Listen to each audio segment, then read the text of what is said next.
Hallo liebe Gamer und herzlich willkommen zu einer neuen Folge der Pixel Top 10s.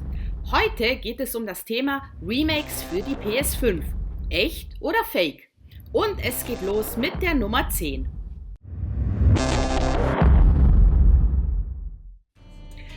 Das im Jahr 2010 für die Xbox 360 und PlayStation 3 erschienene Red Dead Redemption aus dem Hause Rockstar Games ist wohl eines der erfolgreichsten Wild West Action Adventures, denn es verkaufte sich mehr als 14 Millionen Mal. Die Handlung spielt 1911 gegen Ende des Wilden Westens an der amerikanisch-mexikanischen Grenze ab. In einer optisch beeindruckenden Open World kämpft ihr euch hier als Protagonist John Marston zu Fuß, zu Pferd, mit der Kutsche oder mit dem Zug durch Schusswechsel und Verfolgungsjagden. Mit Red Dead Redemption 2 brachte der Entwickler einen durchaus würdigen Nachfolger des Wildwest-Erfolgs. Was wir uns aber jetzt wünschen, ist ein Remake des ersten Teils auf der PS5. Zuletzt kamen zwar Gerüchte auf, es würde bereits daran gearbeitet, leider haben sich diese aber schnell als Fake herausgestellt. Aber die Hoffnung stirbt ja bekanntlich zuletzt. The Last of Us ist ein nicht nur grafisch überzeugendes Action-Adventure und Survival-Horror aus dem Jahre 2013. In dem Spiel geht es vor allem um die beiden Überlebenden Joel und Ellie. Joel, der bereits in der Vergangenheit vom Schicksal übelst gebeutelt wurde, versucht zusammen mit der jungen Ellie eine postapokalyptische Welt zu überleben. Eine Pilzinfektion hat hier die Menschheit befallen und Menschen in aggressive Monster verwandelt, die deren Gehirn befällt und die Körper regelrecht verfallen lässt. Das Szenario überzeugt mit beeindruckenden sowie extrem emotionalen Zwischensequenzen und fesselt vom ersten bis zum letzten Moment. Während des Spiels müsst ihr euch viel verstecken, Feinde umgehen, Schießereien mit feindlichen Menschen gewinnen und mit wenig Munition versuchen, am Leben zu bleiben. 2014 bestätigten Screen Gems und Sony Pictures Entertainment eine Filmadaption zu dem Spiel. Da seitdem aber nicht mehr daran gearbeitet wird, ist es wohl in der Entwicklungsphase stecken geblieben. Zu einem Remake des Spiels hat sich der Entwickler noch nicht geäußert. Eine Remastered-Version auf PS4 ist allerdings schon raus und Teil 2 ist in Aussicht.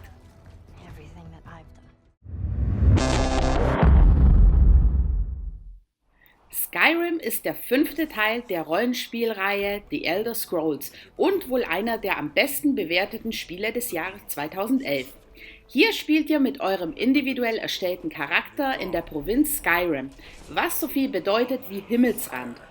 Ihr erkundet wahlweise in der Ego- oder Third-Person-Perspektive die weitläufige Spielwelt, entweder zu Fuß, auf dem Pferd oder schwimmend. Immer wieder kommt ihr nicht nur an lebendigen Dörfern vorbei, deren Bewohner durchaus überzeugend realistisch ihrem Alltag nachgehen, sondern findet auch unzählige Dungeons und kartonweise Geheimnisse, die es zu entdecken gibt. Dabei trefft ihr auf die unterschiedlichsten Charaktere verschiedenster fiktiver Rassen und auch auf majestätische Drachen, denen ihr in spektakulären Kämpfen den Garaus machen müsst. Das Kampfsystem enthält beidhändiges Kämpfen, aber auch die Verwendung von Bogen oder Armbrust und die Kombination von Einhandwaffen und Zaubern. Nur der Nahkampf ist etwas hakelig. 2016 erschien das Spiel als Special Edition auf der PS4, Xbox One und Windows. Diese enthält überarbeitete Grafik und alle DLCs. 2018 wurde dann für PlayStation VR und HTC Vive eine VR-Version veröffentlicht. Und die ist wohl eines der besten VR-Spiele überhaupt. Hinweise auf ein komplettes Remake gibt es bisher aber leider nicht.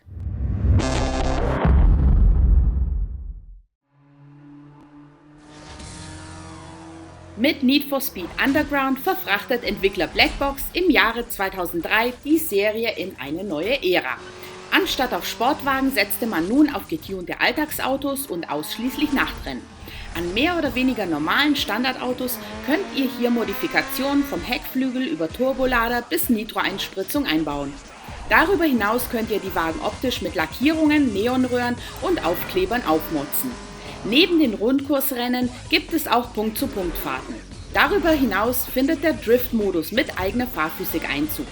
Das Spiel wirkt mit rasanten Beschleunigungsrennen, mit Wackelkamera und exakt getimten Gangwechseln fast wie eine Hommage an die Filmreihe The Fast and the Furious. 2004 erschien dann der Nachfolger Need for Speed Underground 2, in dem sich Blackbox an die Maxime des Vorgängers hielt. Zum Thema Remakes antwortete der Entwickler folgendermaßen: Wenn Publisher alte Spiele auf neuen Plattformen veröffentlichen, dann fühlt sich das immer so an, als würdest du Zeit schinden wollen, weil du keine Ideen mehr hast. Somit sieht es für ein baldiges Remake des Spiels eher düster aus.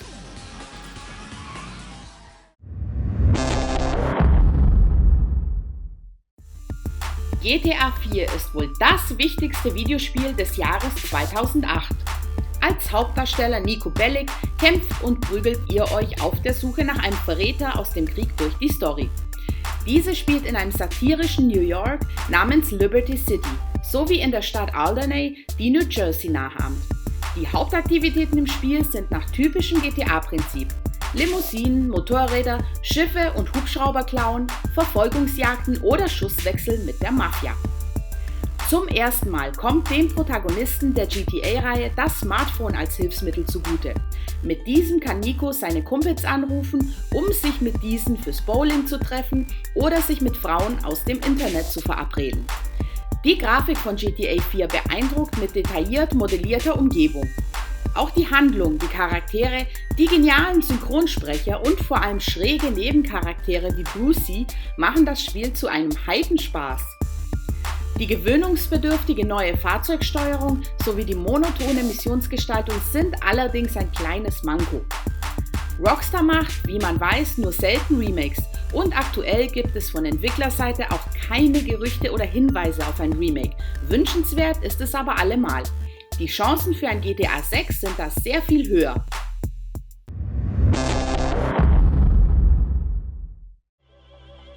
Parasite Eve ist eine gelungene Mischung aus Rollenspiel und Action-Adventure aus dem Jahr 1998 und gilt unter Fans als Kultklassiker.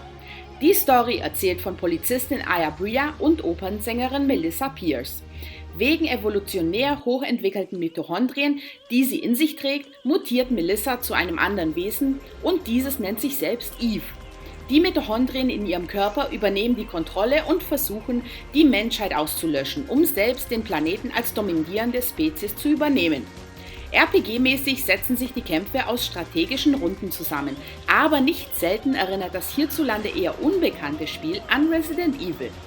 Auf ein eventuelles Remake könnte Folgendes einen Hinweis geben. Entwickler Square Enix hat in Europa Parasite Eve als Marke angemeldet, was deswegen interessant ist, da das Spiel ursprünglich nie in Europa erschienen ist. Ein weiteres Spiel aus der Reihe ist aber sehr wahrscheinlich.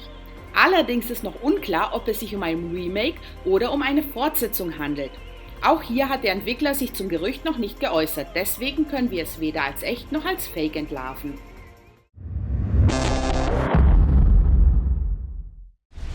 Don't worry, Claire. I'm coming to save you.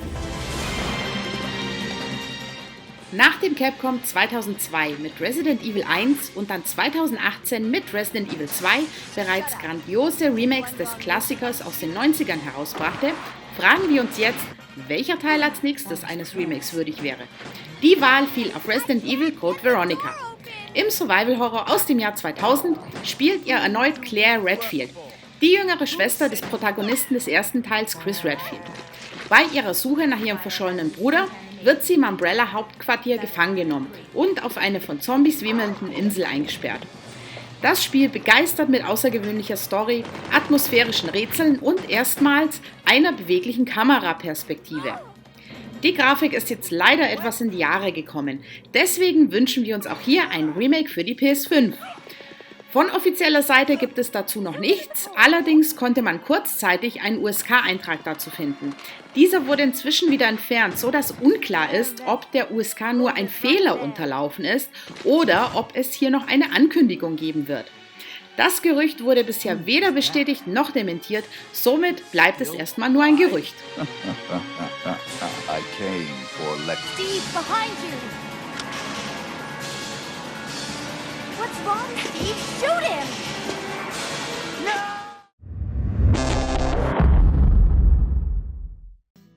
In dem Survival-Horror-Klassiker von 2001 versucht ein verzweifelter James Sunderland, seine bereits verstorbene Frau in dem verlassenen Ort Silent Hill zu finden, nachdem er kürzlich einen Brief von ihr erhielt.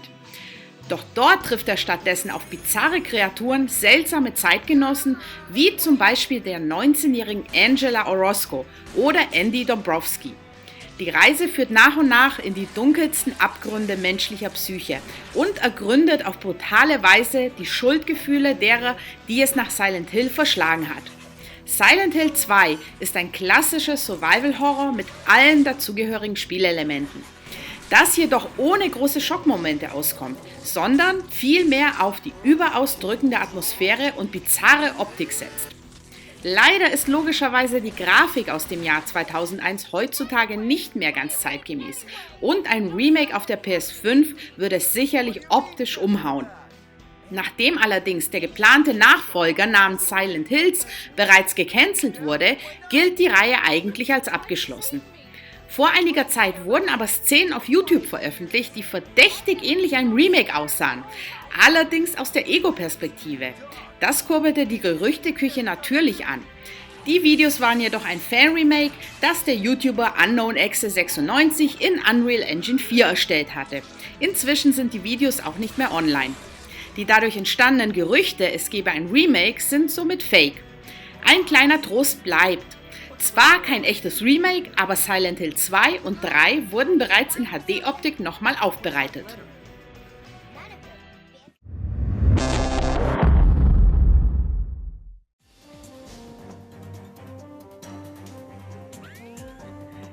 Metal Gear Solid von Entwicklerlegende Hideo Kojima ist ein Wendepunkt im Stealth- und Action-Genre. Noch nie konnte man so ausgefeilt und gekonnt um Gegner herumschleichen und sie lautlos ausschalten. Dank relativ kluger KI und einer Überzahl an Gegnern, die auch Alarm schlagen, ist geschicktes Vorgehen Pflicht. Das Spiel fesselt nicht nur mit seiner klasse Story und den spielerisch abwechslungsreichen Szenarien im eisigen Alaska, sondern auch mit irre coolen Bossgegnern wie dem fiesen Psycho Mantis. Nach dem Original für die erste PlayStation von 1998 erschien 2003 eine Neuauflage für den GameCube mit deutlich aufgebohrter Grafik. Genau das würden wir uns auch für ein kommendes Remake des Meisterwerks wünschen. Ein engagierter Fan zeigte bereits mit einem Demo-Video von 2018, wie beeindruckend MGS mit Unreal Engine aussehen würde. Angesichts dessen, dass auch Macher Hideo Kojima bereits vor längerer Zeit Konami verlassen hat, bleibt da wohl wenig Hoffnung auf ein baldiges Remake. Die Marke Metal Gear liegt auf Eis. Die Gerüchte zum Remake sind damit leider fake.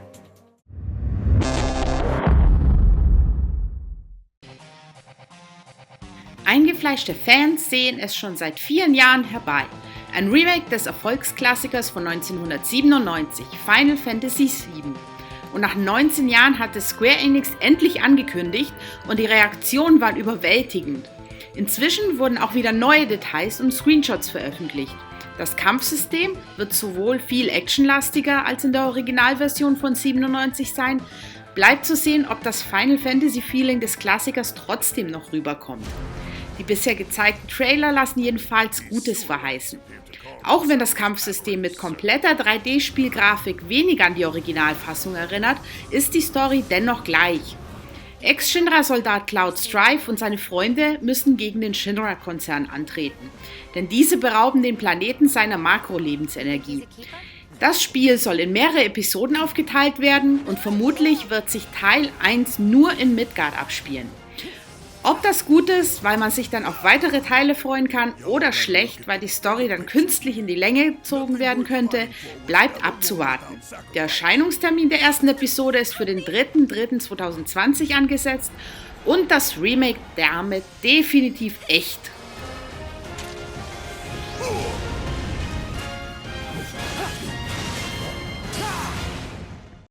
So, das war es wieder von unseren Top 10s. Ich hoffe, es hat euch gefallen. Wenn ja, könnt ihr gerne ein Gefällt mir und ein Abo dalassen und man sieht sich bei der nächsten Folge oder anderen Videos auf diesem Kanal. Macht's gut, bis dann!